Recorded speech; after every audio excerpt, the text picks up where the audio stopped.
Oke, baiklah. Selamat sore.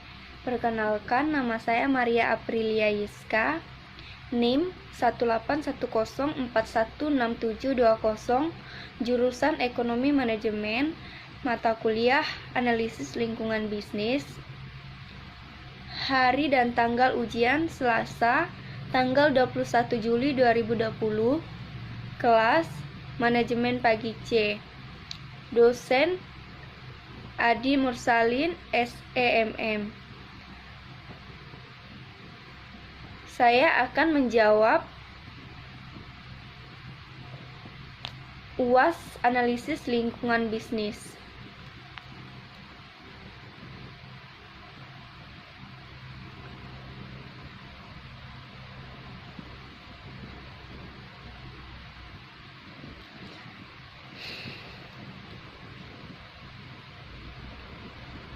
Pertanyaan pertama, jika saudara seorang pengusaha, mengapa saudara harus memperhatikan lingkungan yang A, lingkungan ekonomi?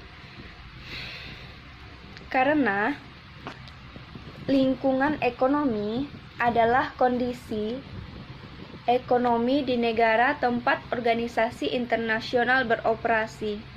Kondisi ekonomi memiliki dampak yang kuat terhadap kinerja dari setiap bisnis karena dapat mempengaruhi pendapat atau beban dari bisnis tersebut.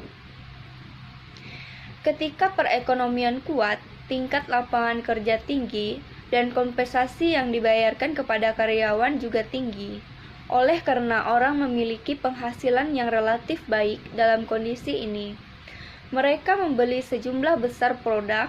Perusahaan yang menghasilkan produk-produk ini memperoleh manfaat dari besarnya permintaan perusahaan mempekerjakan banyak karyawan untuk memastikan bahwa perusahaan dapat menghasilkan produk dalam jumlah yang mencukupi guna memenuhi permintaan. Perusahaan juga dapat membayarkan upah yang tinggi kepada karyawan. Ketika perekonomian lemah, perusahaan cenderung memberhentikan sebagian karyawan dan tidak mampu membayarkan upah yang tinggi. Karena oleh memiliki penghasilan yang relatif rendah dalam kondisi ini, maka mereka membeli produk dengan jumlah yang sedikit. Perusahaan yang menghasilkan produk-produk ini sangat terpukul karena perusahaan tidak dapat menjual seluruh produk yang dihasilkan. Konsekuensinya, perusahaan mungkin perlu memberhentikan sebagian karyawan. Dalam kondisi ini, beberapa perusahaan mengalami kegagalan dan seluruh karyawan kehilangan pekerjaan sehingga membuat tingkat pengangguran meningkat. Kondisi ekonomi juga penting bagi organisasi non-bisnis. Ketika ekonomi lemah, sumbangan untuk universitas negeri akan turun, dan organisasi amal seperti Salvation Army akan diminta memberikan bantuan lebih besar pada saat yang sama ketika pendapatan mereka turun. Rumah sakit dipengaruhi ketersediaan dana dari pemerintah dan jumlah pasien yang berpendapatan rendah yang harus mereka rawat cuma-cuma.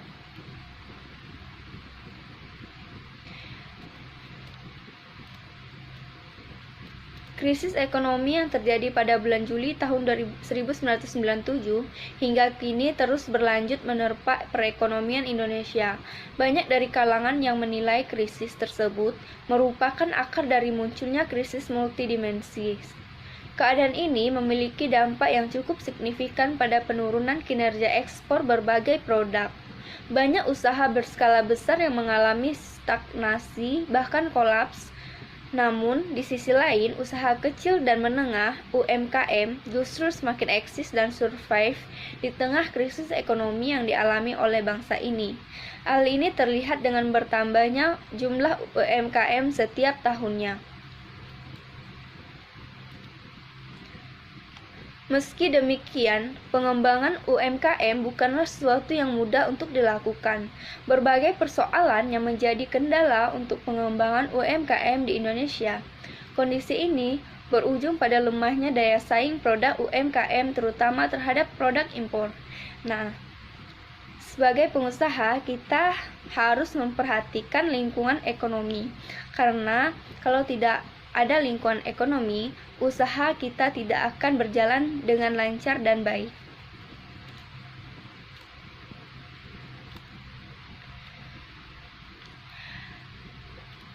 Dan yang B, yaitu mengapa saudara harus memperhatikan lingkungan politik. Karena ketika kita mendengar pengusaha, umumnya yang terlintas pada pikiran kita hanyalah sekedar kegiatan jual beli, baik jasa ataupun dagang, tanpa terpengaruh dengan faktor yang ada di luar, seperti misalnya kebijakan politik. Padahal secara tidak langsung kegiatan ekonomi sangatlah berpengaruh dengan kebijakan-kebijakan politik ekonomi yang ada pada suatu pemerintahan. Disinilah peran para pengusaha yang dipaksa harus mengerti tentang politik, terutama politik ekonomi. Dalam berbisnis, sangatlah penting mempertimbangkan risiko politik dan pengaruhnya terhadap organisasi. Hal ini patut dipertimbangkan karena perubahan dalam suatu tindakan maupun kebijakan politik di suatu negara dapat menimbulkan dampak besar pada sektor keuangan dan perekonomian negara. Risiko politik umumnya berkaitan erat dengan pemerintahan serta situasi politik dan keamanan di situasi negara. Setiap tindakan dalam organisasi bisnis adalah politik, kecuali organisasi karti atau sosial. Faktor-faktor tersebut menentukan kelancaran berlangsungnya suatu bisnis.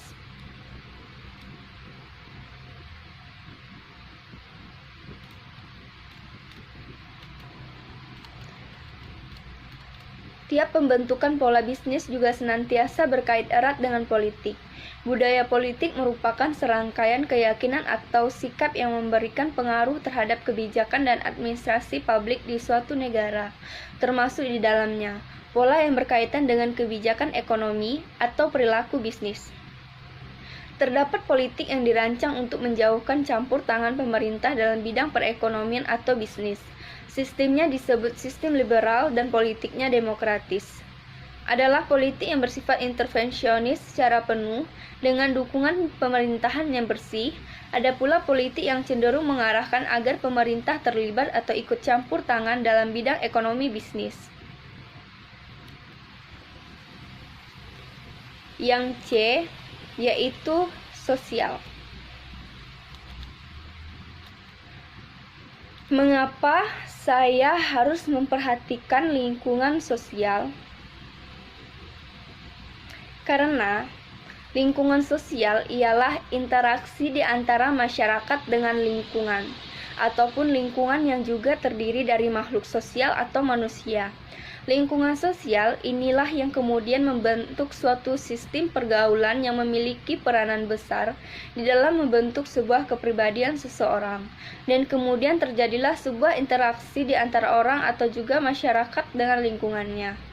Nah, di dalam membuka usaha atau berbisnis, kita sangat membutuhkan yang namanya berinteraksi bersama seseorang atau masyarakat agar bisnis yang kita jalani berjalan dengan lancar dan bisa diketahui banyak orang.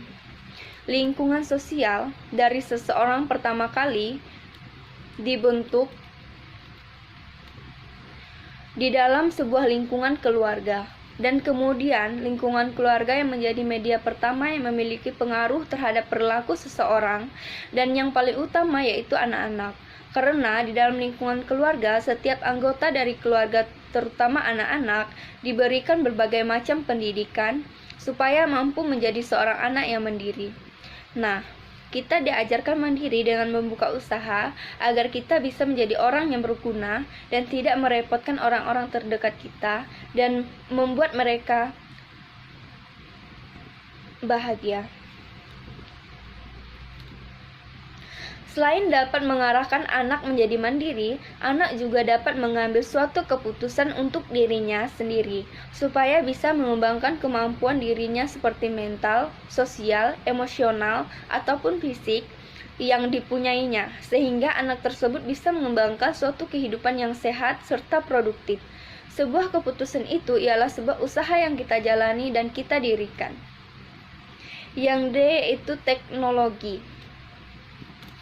Sebagai pengusaha, saya harus memperhatikan lingkungan teknologi, yaitu karena baik disadari atau tidak, teknologi tidak bisa terlepas dari kehidupan kita sehari-hari.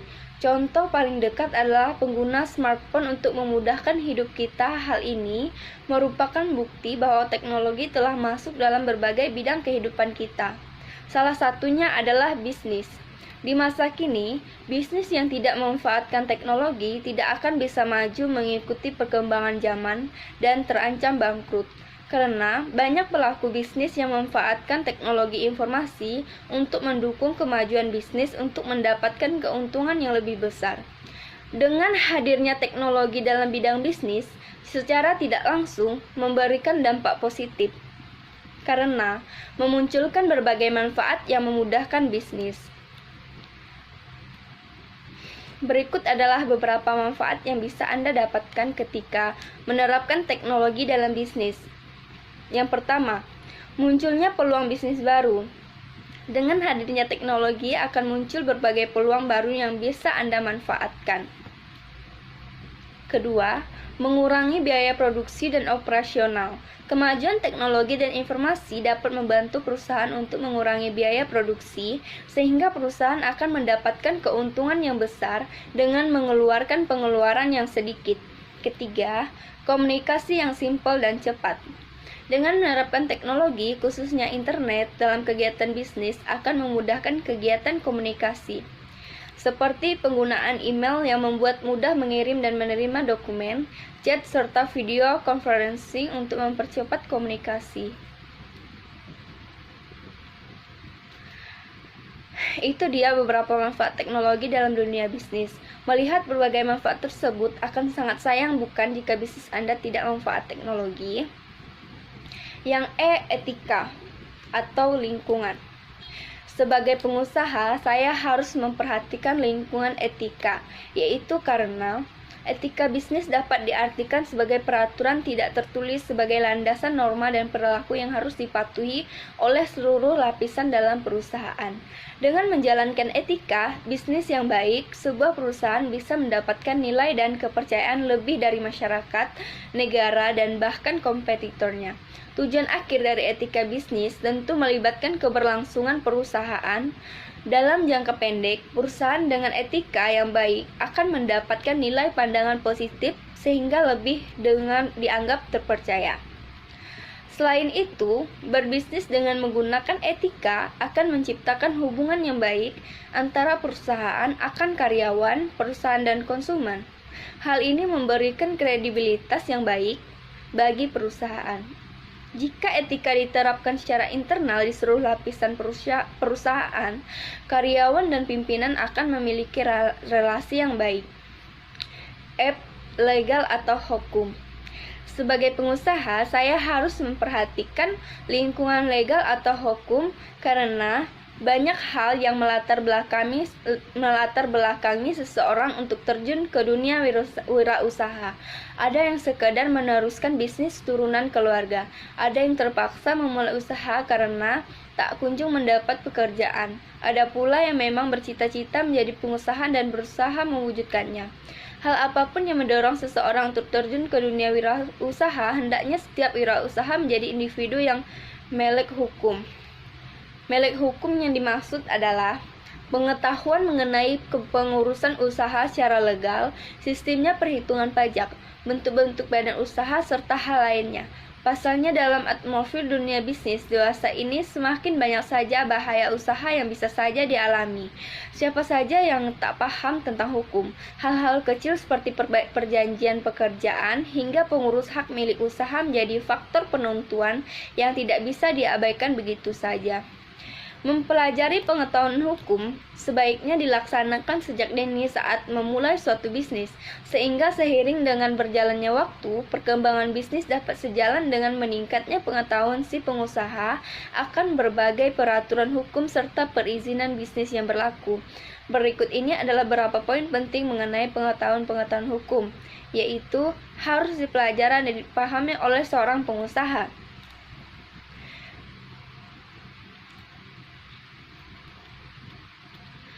Nah, jadi sebagai pengusaha, kita harus memperhatikan lingkungan hukum.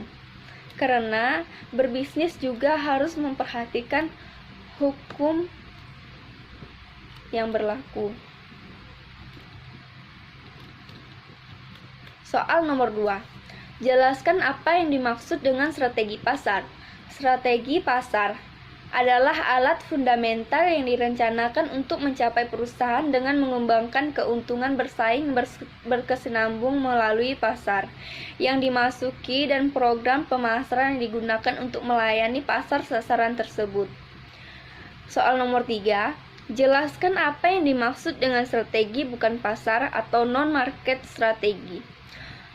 Strategi non-pasar adalah istilah luas yang mengacu pada kegiatan perusahaan di luar pasar yang dapat membantunya mendapat keuntungan kompetitif atau baron. Ini mencakup strategi politik bisnis dan strategi politik swasta. Soal nomor 4, jelaskan konsep 4I dalam menganalisis lingkungan bisnis. Yang pertama, issue atau non-market adalah suatu konsekuensi atas beberapa tindakan yang dilakukan oleh suatu atau beberapa pihak yang dapat menghasilkan negosiasi dan penyesuaian sektor swasta. Kasus pengadilan sipil atau kriminal atau dapat menjadi masalah kebijakan publik melalui tindakan isu adalah sebuah masalah yang belum terpecahkan yang siap diambil keputusannya. Kedua, institution adalah institut atau pranata yang di dalamnya terdapat seperangkat hubungan norma-norma, nilai-nilai, dan keyakinan-keyakinan yang nyata dan berpusat kepada berbagai kebutuhan sosial, serta serangkaian tindakan yang penting dan berulang. Ketiga, interest adalah tambahan uang sebagai jasa atau sejumlah modal yang ditanam atau kelebihan pembayaran dari yang seharusnya. Keempat, information adalah pesan atau kumpulan pesan yang terdiri dari order sequence dari simbol atau makna yang ditafsirkan dari pesan atau kumpulan pesan. Pertanyaan kelima. Coba saudara cari buku mengenai cara melakukan bisnis atau tips untuk menjadi pebisnis sukses dan jelaskan isi dari buku tersebut dan apa manfaatnya bagi saudara dan sebutlah judul buku. Jumlah halaman dan isi dari buku tersebut. Jelaskan isi dari buku. Dalam bukunya yang berjudul Wirausaha Muda Mandiri, terpapar banyak kisah inspiratif para pengusaha muda yang memulai bisnisnya sejak duduk di bangku sekolah. Kini orang-orang muda juga bisa berwirausaha, paparnya dalam sebuah buku. Peluang itu kini terbuka luas, bukan lagi hal yang tabu. Berprofesi wirausaha saat bersekolah, hal itu telah menjadi profesi terhormat dalam masyarakat, disukai calon mertua, didukung perbankan, dan menjadi bintang sekolah. Buku ini berisi kisah inspirasi dari 24 orang entrepreneur muda yang memulai usaha sejak duduk di bangku sekolah, mengalami jatuh bangun sebelum sukses. Mereka adalah change maker yang mengubah pandangan orang tentang wirausaha dan tentu saja pandangan orang lain tentang diri mereka. Resiko diukur bukan untuk dihindari, tetapi untuk ditemani dan dihadapi. Mereka bukanlah manusia cengeng dan dengan mencari bantuan, melainkan mengumpulkan rezeki dari keping-keping uang. Bertumpuk menjadi buku-buku cek sampai menjadi rumah usaha yang beranak pinak. Manfaatnya bagi saya adalah saya bisa belajar dari buku ini tentang cara menjadi sukses dan berkarir di masa muda. Judul buku adalah Wirausaha Muda Mandiri, jumlah halaman 316 halaman, Isi dari buku tersebut ialah kisah seorang anak mahasiswa yang sukses berwirausaha dan membuka lapangan kerja adalah Elang Gumilang, wirausaha muda yang berada di balik pembangunan perumahan sederhana bertipe 22/60 yang mungil tetapi fungsional. Ada 75 juta penduduk negeri ini yang membutuhkan rumah. Ini peluang bisnis, tetapi sekalian ibadah membantu orang juga. Cakap Elang dalam kotak wawancara yang tertera dalam buku karya pemilik program televisi kewirausahaan di Antv ini. Elang memulai usahanya sejak duduk di bangku SMA dengan mendistribusikan donat milik tetangganya ke sekolah dasar di Bogor. Namun akhirnya orang tuanya tahu juga. Elang disuruh berhenti berjualan karena Elang telah menjelang. Dilarang berjualan donat. Elang tertantang mencari uang dengan cara lain. Elang menggunakan perlombaan-perlombaan sebagai ajang mengumpulkan uang guna modal usaha berikutnya. Setelah lulus SMA, Elang melanjutkan kuliah di Fakultas Ekonomi IPB. Bermodalkan uang 1 juta, Elang kembali mengepakkan sayapnya dengan menjual sepatu di asrama IPB. Dalam waktu singkat, uang 1 juta pun berlipat menjadi 3 juta. Sayangnya, setelah berjalan beberapa tahun, supplier menurunkan kualitas sepatu. Bisnis sepatu pun sirna, namun jiwa wirausaha yang telah ia miliki membimbingnya untuk peka terhadap lingkungan. Elang melihat lampu-lampu redup di kampus IPB. Sebagai pulang bisnis pengadaan lampu, Elang mencoba menerapkan strategi bisnis tanpa modal. Berpedoman pada hikayat seorang pemuda miskin di Amerika Latin, setiap hari si pemuda melambaikan tangan pada seorang pengusaha tembakau kaya raya di Amerika yang sedang berdagang. Pada awalnya, lambaian tangan itu tidak diperdulikan, namun karena selalu berulang, pengusaha tembakau itu penasaran dan menanyakan maksud sang pemuda. Jawab si miskin adalah, "Saya punya tembakau kualitas bagus. Bapak tidak usah bayar dulu, yang penting saya dapat PO dulu dari Bapak." Setelah mendengar jawaban tersebut, si pengusaha kaya lalu membuat tanda tangan dan stempel kepada Pemda tersebut. Dengan modal itu, sang pemuda mengumpulkan hasil tembakau di kampungnya untuk dijual ke Amerika lewat si pengusaha kaya raya itu. Maka jadilah pemuda itu orang yang kaya raya tanpa modal. Strategi inilah yang ditiru Elang. Bermodal surat dari kampus, Elang melobi perusahaan lampu Philips pusat untuk menyetok lampu di kampusnya. Jangan biarkan waktu Anda terbuang percuma dengan membaca buku-buku yang tidak ada faedahnya. Cobalah untuk menyusuri buku ini lembar demi lembar dan rasakan sensasi setelah membaca buku Wirausaha Muda. Jadilah anak sekolah atau mahasiswa beruang direktur. Terima kasih.